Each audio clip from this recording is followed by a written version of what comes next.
Your mind has to be stronger than your emotions. Hi guys, welcome back to my YouTube channel. I hope you're doing well. If you haven't already, please subscribe, comment, like and share this video if you enjoy it, and let's get right into it. Your mind has to be stronger than your emotions. You can't let your emotions overpower your intelligence.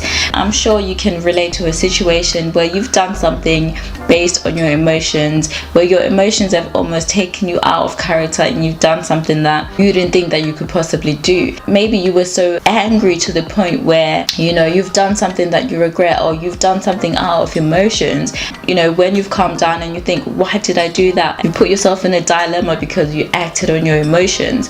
Or you may have been so happy that you end up promising someone something that you can't deliver, and then you're not in that state of mind. You think, I've taken on more than I can chew, how do I reverse this? Or I've taken on more than I'm able to offer. Or you've promised someone that you were going to take them away on holiday, or you've promised someone that you're going to buy them a car, or you've promised someone that you're always you're taking on their debt. Whatever it may be, you've overpromised because of your emotions. You've overpromised something that you can't deliver. So you have to make sure that your mind is stronger than your emotions.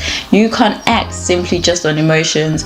If you do that, it's reckless, because emotions always change. The way you feel always changes. And sometimes when you're in a situation where you're overwhelmed, where one emotion is super stronger than others, that's a point where you should stop and reflect. Take your time to make a decision. Maybe you've been looking for a job for as long as possible, and then you finally landed one. At that point, you're so happy that you're like, yes, I've got a job, because you're so overpowered by that emotion of being happy and having gotten yourself a job. You don't really think about the salary that they're offering you, or you don't really think about all the other aspects that come with the job, and you say yes, but then realize you're going to actually have to commute to that job that's 2 hours away. So it's all about being able to manage your emotions and not make a decision when one emotion is super stronger than the other one. Not make a decision when you're angry. The worst one is making a decision when you're angry, when you're fuming. When you're fuming, you're bound to even say the wrong things. You're bound to just let all your emotions out, and just because you're saying things, it doesn't mean that that's what you believe.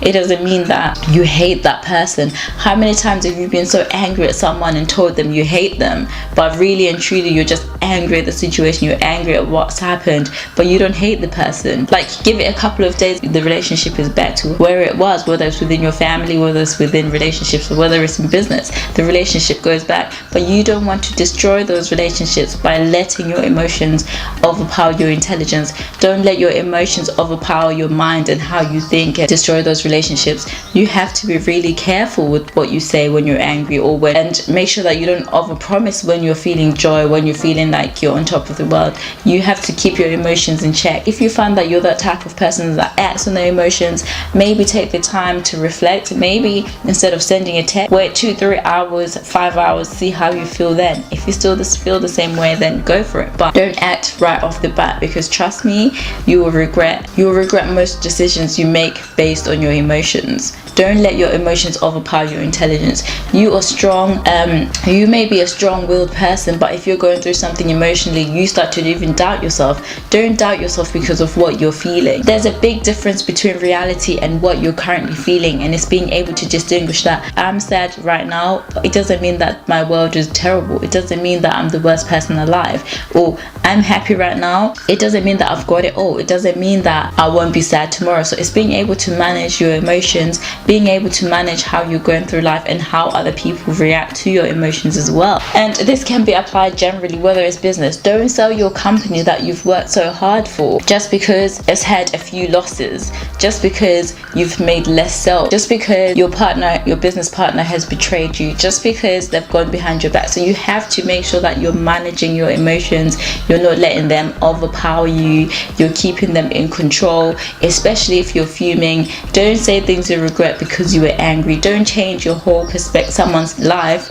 Don't change your relationship with people because you're saying things when you're angry, or you're over promising when you're happy. So make sure that you don't let your emotions control your mind. Your mind always has to be stronger than your emotions. You have to make sure that your emotions are in check. Okay, thank you for joining me today. If you've enjoyed this video, don't forget to leave a comment in the comment section below, and I'll see you on my next one.